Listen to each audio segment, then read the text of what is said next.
সেনাবাহিনী দেশ রক্ষা করে, শ্রমিকরা দেশ নির্মাণ করে।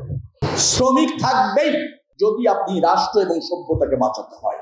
অর্থাৎ আমাদের অর্থনীতি এখনো শ্রম নির্ভর। বিপদ মুক্ত নৌযাত্রা, যানবাহনের সুরক্ষা, এরকম একটা স্লোগান দিয়ে আমরা এই নিরাপত্তা সপ্তাহটা উদযাপন করতে চলেছি। শ্রমিকদের কথা শুনলাম, নাবিকদের প্রতিনিধির কথা শুনলাম, মালিক প্রতিনিধির কথা শুনলাম, যারা ব্যবস্থাপনায় জড়িত তাদের কথা শুনলাম। সব জায়গায় একটা অসহায়ত্ব আছে, অতৃপ্তি আছে। কিন্তু একটা নৌ এবং নৌযান ব্যবস্থাপনার জন্য যত দপ্তর সংস্থা থাকা দরকার সবই আমাদের আছে। কোথাও যেন সমন্বয়ের অভাব, দাবি, অসন্তোষ।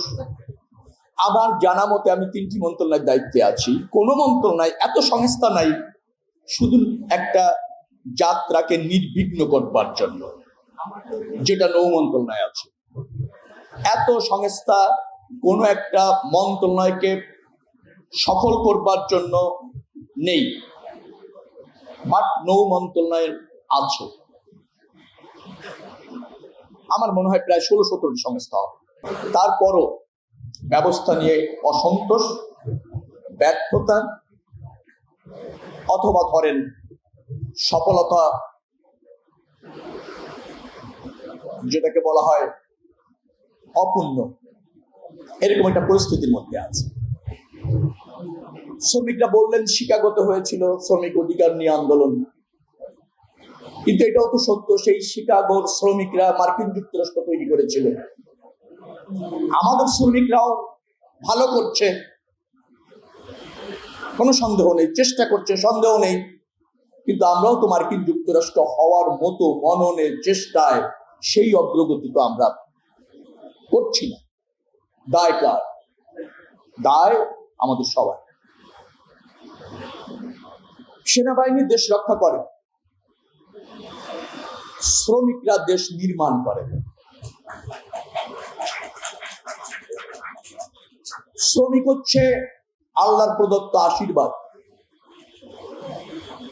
শ্রম ছাড়া একটা জাতি সমৃদ্ধ হয় না, একটা সমাজ প্রতিষ্ঠিত হয় না।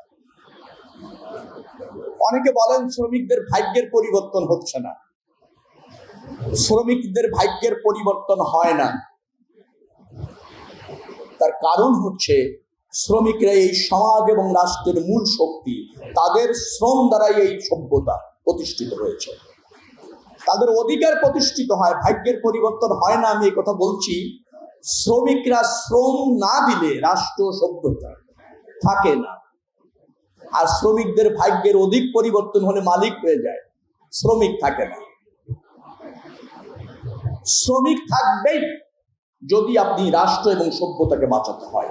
আমরা শ্রমিকদের অধিকার চাই, কিন্তু শ্রমিকদের জীবন মানের পরিবর্তন বলতে যা বোঝানো হয় তা না। অতএব আমাদের শ্রমিক ভাইরা, আমাদের দেশে 2টি শ্রমিক ফাংশন করছেন। আমাদের বৈদেশিক মুদ্রা উপার্জনের যে গার্মেন্টস শ্রমিকরা আছেন, নিরলস পরিশ্রম করছেন, আমাদের অর্থনীতিকে চাঙা রেখেছেন। আর দেশের বাইরে গিয়ে যে সমস্ত শ্রমিকরা কাজ করছেন, রেমিটেন্স পাঠাচ্ছেন। এই 2টি ছাড়া আমাদের অর্থনীতি অচল।